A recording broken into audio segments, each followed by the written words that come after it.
আসসালামু আলাইকুম। আমি আজকে খুব সহজেই বাসায় বাটার বন রেসিপি তৈরি করে আপনাদের দেখাবো কিভাবে তাড়াতাড়ি বাটার বন বানানো যায়। তো আমি এখানে 1 কাপ দুধ নিয়েছি, লিকুইড দুধ। এটা একটু গরম আছে। 1 চামচ ইস্ট দিয়ে আমি 20 মিনিটের জন্য ঢেকে রাখবো।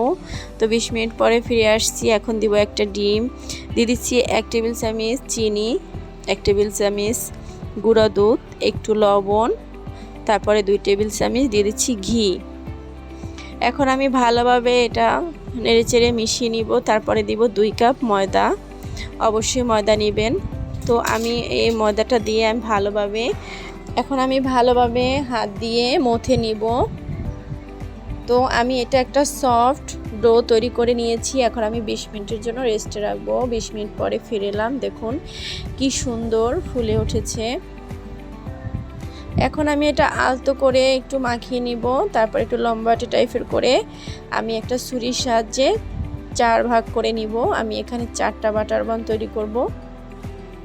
তো একটা নিয়ে আমি একটু হাত দিয়ে ডলে ডলে লম্বাটে টাইপের করে নিয়েছি। এখন আমি মাঝ বরাবর পেঁচিয়ে নিব। দেখুন পেঁচানো কাজটা কিভাবে করতে হয়। তো এভাবে করলে কিন্তু বাটার বনটা দেখতে অনেক সুন্দর হয়। তো আমি কিন্তু সবগুলো বাটার বন বানিয়ে নিয়েছি। এখন আমি এটা বেক করব ওভেনে। তো আমি এখানে একটু ঘি ব্রাশ করে তারপরে একটু সাদা তেল দিয়ে দিচ্ছি।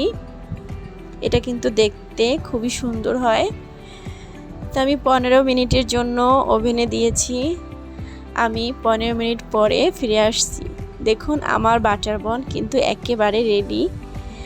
কি সুন্দর হয়েছে দেখতে, খেতেও কিন্তু অসাধারণ হয়েছে।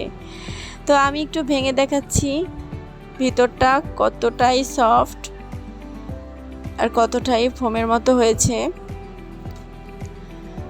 এভাবে যদি এরকমের আপনারাও এই রেসিপি ফলো করেন তাহলে অবশ্যই আপনারা বাসায় বাটার বন বানাতে পারবেন। তো এই ছিল আজকের মতো আমার বাটার বন রেসিপি। আল্লাহ হাফেজ।